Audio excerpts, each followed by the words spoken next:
फटाक 30 सेकंड में खबर डाउनलोड कीजिए तक ऐप।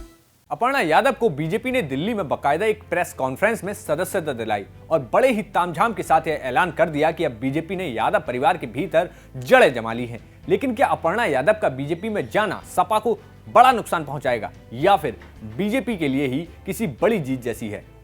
नमस्कार, मेरा नाम है मोहित और आप देख रहे हैं यूपी तक। अपर्णा का बीजेपी में जाना ना तो चौंकाने वाली बात है और ना ही कोई हैरतअंगेज फैसला। दरअसल ज्यादातर लोग जानते ही थे लगभग कि देर सवेरे अपर्णा बीजेपी का ही रुख करेंगी। दरअसल अपर्णा यादव को लेकर अटकलें पिछले 5 साल से अनवरत जारी हुई कि अपर्णा बीजेपी की ओर खासकर योगी आदित्यनाथ की करीबी हैं और इसकी झलक तब भी दिखाई दी थी जब मुख्यमंत्री योगी आदित्यनाथ ने लखनऊ की सरकारी गौशाला का उनके साथ निरीक्षण किया था।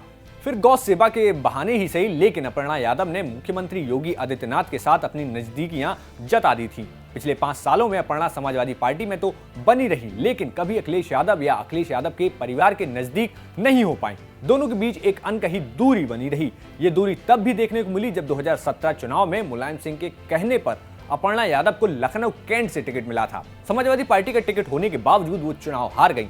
हालांकि उनके प्रचार के लिए डिंपल यादव भी मैदान में उतरी, लेकिन परिवार के बीच की दूरियां राजनीतिक प्लेटफॉर्म पर दिखाई देती ही रहीं। अपर्णा यादव प्रधानमंत्री मोदी की प्रशंसा वक्त वक्त पर करती रही हैं। वह चाहे धारा 370 का मामला हो, चाहे बालाकोट स्ट्राइक हो या फिर CAA. Aparna Yadav party line से अलग होकर भाजपा की भी कई बार तारीफ कर चुकी हैं। हालांकि हमेशा मुलायम सिंह यादव का नाम लेकर अपर्णा ने कहा है कि नेताजी की इच्छा होगी वही वे करेंगी। समाजवादी पार्टी में भी अपर्णा के लिए सब कुछ मुलायम सिंह यादव ही थे, लेकिन इस बार जब अपर्णा यादव को लगा कि समाजवादी पार्टी से उन्हें टिकट नहीं मिलेगा तो उन्होंने इस बार बीजेपी का दामन थामना ही बेहतर समझा।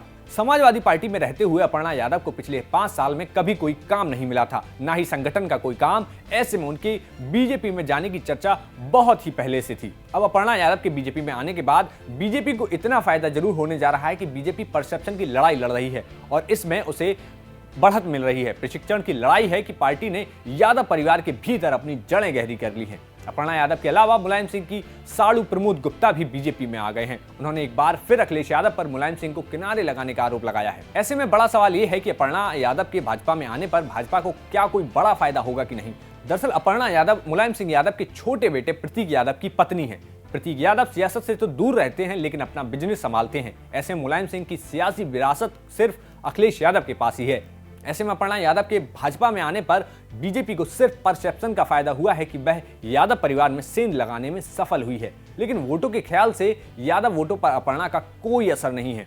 अपर्णा यादव की ज्वाइनिंग भले ही दिल्ली दफ्तर में हुई हो, लेकिन उन्हें ज्वाइन कराते वक्त भी उत्तर प्रदेश के ही बड़े चेहरे वहां मौजूद थे। राष्ट्रीय नेतृत्व के बजाय प्रदेश नेतृत्व ने ही उन्हें दिल्ली में पार्टी की सदस्यता दिलवाई। चर्चा यह है कि अपर्णा यादव लखनऊ कैंट से उम्मीदवार हो सकती हैं, जहां से रीता बहुगुणा जोशी अपने बेटे के लिए भी टिकट मांग रही हैं। अब ऐसे में लखनऊ कैंट की सीट पर किसे बीजेपी टिकट देती है, ये अब देखने वाली बात होगी।